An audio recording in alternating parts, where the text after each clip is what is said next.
ukiona amefika mahali unaanza kujihisi hauna nguvu za kiume, mambo haya matatu yafanye. Ya kwanza, jambo la kwanza, tafuta hela. Hela zinasolve tatizo la nguvu za kiume. Tafuta hela, weka bidii kwenye kutafuta hela. Jambo la pili, punguza mawazo. Punguza msongo wa mawazo. Msongo wa mawazo unasolve tatizo la nguvu za kiume. Na swala la tatu, kula vizuri. Haya mambo matatu. Ya kwanza, tafuta hela. La pili, punguza mawazo. La tatu, kula vizuri. Nguvu za kiume utaona zitakavyorudi, zitakuja kwa mbio mkuku.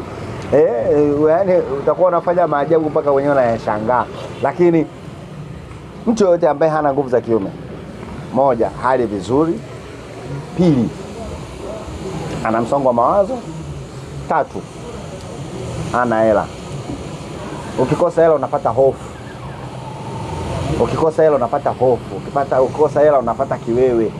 Ukiwa na msongo wa mawazo unakuwa na uoga.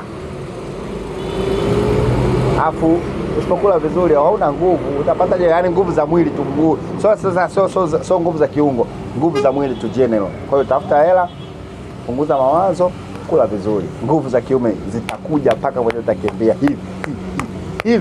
hivi. Sikunisikiliza siku moja utanikumbuka. Naitwa Aaron, AARON.